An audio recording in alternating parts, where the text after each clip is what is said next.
Hello dear students, welcome to Physics to See Greater YouTube channel, lecture number 3 of Basic Mathematics. चलिए, तो आगे के जो दो लेक्चर थे वो आप लोगों ने अगर नहीं देखे हैं तो आई बटन में मैं लिंक दे देता हूँ, देख लेना भाई। ठीक है, पहला लेक्चर था pascal triangle basic identities, second lecture था बाइनोमियल थियरम। आज का जो लेक्चर है बहुत इतना ज़्यादा इम्पोर्टेंट नहीं है भाई, बट एक टॉपिक छोटा सा है जिसको फिजिक्स के पॉइंट ऑफ व्यू से देखो तो 2-4 चैप्टर में हम यूज़ करते हैं। Name of topic is quadratic equation. ठीक है,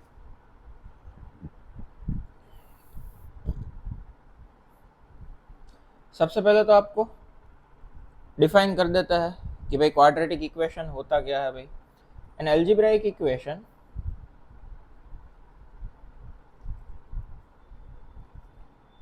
which has maximum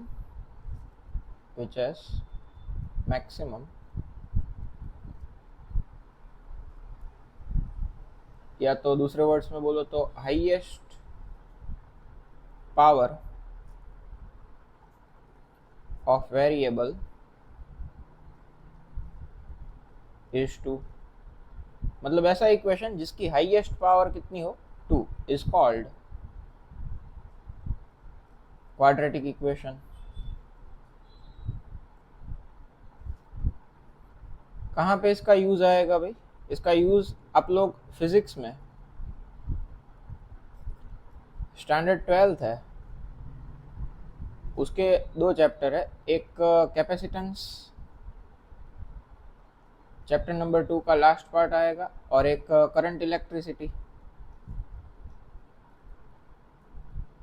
इन दो में सीधा यूज आएगा जब आप लोग जेई नीट के रिलेटेड इसके एक टॉपिक आता है कि भाई रेजिस्टेंस और कैपेसिटेंस के इनफाइनाइट नेटवर्क के जब आप लोग सॉल्यूशन या तो इक्विवेलेंट निकालोगे तब। ठीक है, अभी आप लोग अगर 11th में है और ये लेक्चर देख रहे हैं तो अभी आपके दिमाग में थोड़ा सीधा नहीं घुसेगी ये बात कि ये चीज़ें होती क्या है। ठीक है, बट जैसे जैसे आगे जाते जाओगे कुछ कुछ चीज़ें बाद में समझ में आती जाएगी, बट उसके पहले आपको ये कंसेप्ट पता होना चाहिए कि क्वाड्रेटिक इक्वेशन क्या होता है।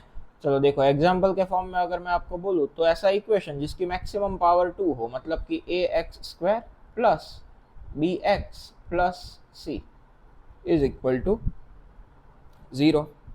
तो ये इक्वेशन की मैक्सिमम पावर कितनी हुई भाई? 2 जितनी हो गई। तो ये इक्वेशन को क्या बोला जाता है भाई? क्वाड्रेटिक इक्वेशन बोला जाता है। ठीक है, और कंडीशन ये रहती है कि यहाँ पे a is not equal to 0। ठीक है, a 0 नहीं होना चाहिए, क्योंकि अगर आप यहाँ पे 0 रखेंगे तो सब प्रोडक्ट होके पूरा सेकंड पावर वाला जो टर्म है वही 0 हो जाएगा। अब भाई उसी से तो ये इक्वेशन का मतलब बनता था कि मैक्सिमम पावर 2 हो। ठीक है, वही टर्म 0 हो जाएगा तो क्या रहेगा? फिर जब आप लोग छोटे स्टैंडर्ड्स में थे तो इसके कुछ कैलकुलेशन किया करते थे कि भाई सॉल्यूशन ऑफ क्वाड्रेटिक इक्वेशन क्या होता है भाई। तो कुछ ऐसा है, आप लोग बोलते थे कि x is equal to minus b plus और minus under root b² minus 4ac divided by 2a, जिसमें a first term, b second term, c constant. ठीक है, और वहाँ से आप लोग बोला करते थे कि ये जो सॉल्यूशन है उसकी 2 प्रोबेबिलिटी है, या तो 2 सॉल्यूशन पॉसिबल है। एक x1 is equal to minus b plus under root b² minus 4ac divided by 2a, और दूसरी प्रोबेबिलिटी माइनस वाली कि x2 is equal to minus b minus under root b² minus 4ac divided by 2a। ठीक है, अब चाहो तो इधर ये जो under root b² minus 4ac वाला टर्म है ना स्टूडेंट्स, उसको डिस्क्रिमिनेंट d भी बोला जाता है। ठीक है, तो आप इसकी पूरे की जगह डिस्क्रिमिनेंट अंडर रूट d भी लिख सकते हो। तो ये जो x1 और x2 दो प्रोबेबिलिटी हुई ना, इसको ये इक्वेशन के क्या बोला जाता है भाई? रूट्स बोला जाता है। क्या बोला जाता है? ठीक है, रूट बोला जाता है उसको।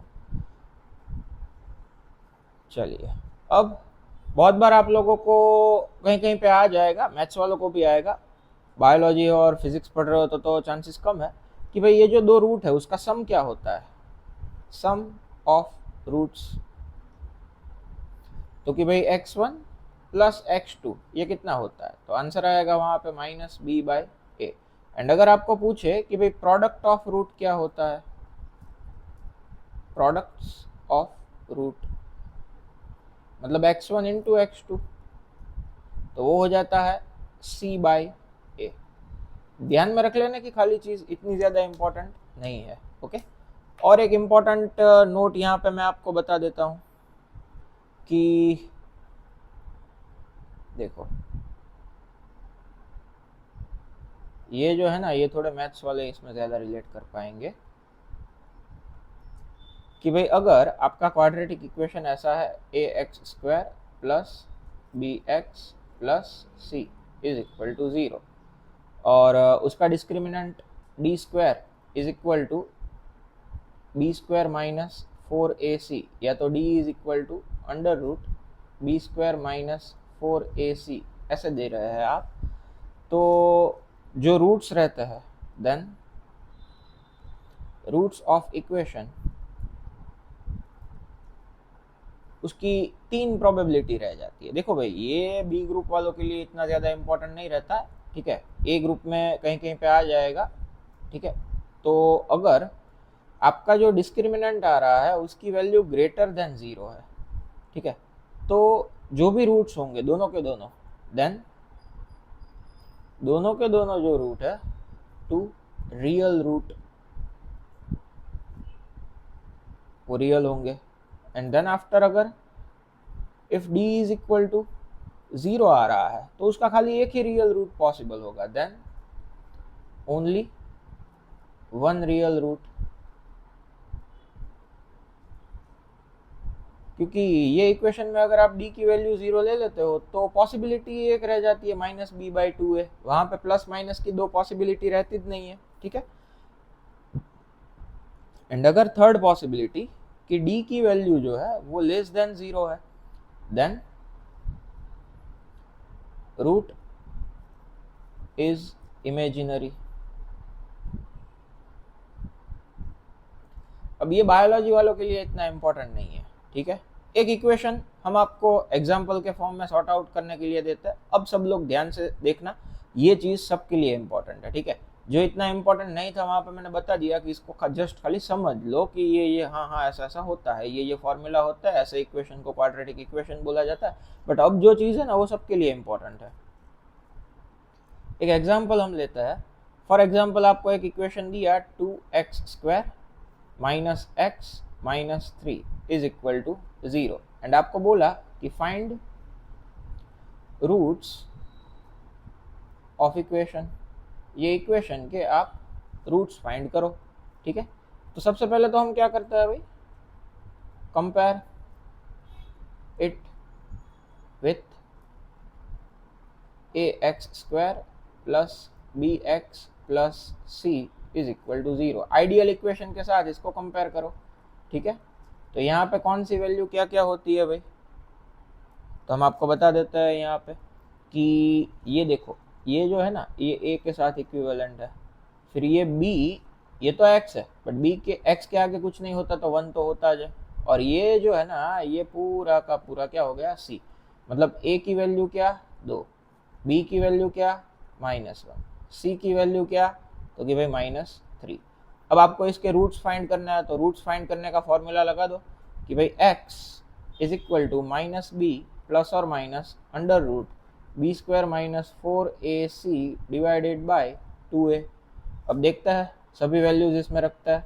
सबसे पहले तो माइनस, फिर ये b है तो b क्या -1, तो यहाँ पे रखा हमने -1, ये आगे का जो है वो तो फॉर्मूला का माइनस है, बीच में प्लस और minus under root b square मतलब -1 का स्क्वायर माइनस 4 a क्या भाई 2, तो 4a इंटू सी, अब c कितना -3 डिवाइडेड बाय 2, a कितना 2 जितना। चलो यहाँ से अगर हम कैलकुलेट करें तो ये आगे का माइनस माइनस क्या हो जाएगा प्लस हो जाएगा, तो वहाँ पे आएगा खाली 1 प्लस और माइनस अंडर रूट b का स्क्वायर -1 का स्क्वायर 1 हो गया, प्लस ये माइनस और माइनस यहाँ पे प्लस हो गया, 4 2 8 3 24, तो ये 24 हो गया डिवाइडेड बाय 2 2 नीचे 4। 1 प्लस और minus 24 plus 1 25 by divide by में 4। चलो अब तो कि भाई x is equal to 1 plus और माइनस 25 का स्क्वायर रूट क्या हो जाएगा, 5 हो जाएगा, ठीक है, होल डिवाइड बाय 4। अब यहाँ से दो पॉसिबिलिटी हो जाएगी, एक 1 plus 5 divide by 4, then 6 by 4 is first root. और नीचे की अगर आप बात करते हो सेकंड पॉसिबिलिटी की, तो वहां पे 1 माइनस 5 डिवाइड बाय 4, तो एक में से 5 जाएंगे तो माइनस 4 बाय 4 ऐसे बचेगा, ठीक है। तो एक वैल्यू क्या आई 6 बाय 4 मतलब कि 3 बाय 2, और एक वैल्यू क्या आई तो कि भाई -1। अब डिपेंड्स ऑन कंडीशन, ये माइनस वाली वैल्यू पॉसिबल नहीं भी होती है, मोस्ट प्रोबेबली ये प्लस वाली जो वैल्यू है that is solution of your equation. Okay, तो ये एक हमने आपको एक बेसिक सा एग्जांपल दे दिया जहाँ पे आप क्वाड्रेटिक इक्वेशन में उसके जो रूट्स है वो फाइंड कर सकते हो, उसकी दो प्रोबेबिलिटीज को भी फाइंड कर सकते हो, ठीक है। अब एक आपको प्रैक्टिस के लिए देते हैं, तो भाई समझ लो कि 3x² प्लस 7x प्लस 2 ये एक क्वाड्रेटिक इक्वेशन दिया है, एंड आपको इसके जो है ना वो रूट्स फाइंड करने हैं, ठीक है, दोनों के दोनों x1 एंड x2। क्या आता है ये आपको कमेंट सेक्शन में बताने का है, ठीक है। तो x1 मैं आपको मेरा आंसर बता देता हूँ कि भाई x1 की वैल्यू आ जाएगी -1/3 और x2 की वैल्यू आ जाएगी -2, ठीक है। अब कितनों के ये आंसर मैच हो रहा है वो आप बताना कमेंट सेक्शन में, ओके। तो ये आज का लेक्चर जो था वो छोटा सा ही था, जस्ट एक छोटा सा टॉपिक कि क्वाड्रेटिक इक्वेशन क्या होता है, उसका रूट्स का फॉर्मूला क्या होता है वगैरह वगैरह। अब आगे आएंगे वो थोड़े इंपॉर्टेंट कंसेप्ट हो जाएंगे, एरिथमेटिक प्रोग्रेशन और जियोमेट्रिक प्रोग्रेशन, जिसमें से जियोमेट्रिक आप लोगों ने नहीं स्टडी किया होगा, एरिथमेटिक किया होगा। मिलता है नेक्स्ट लेक्चर में, ठीक है।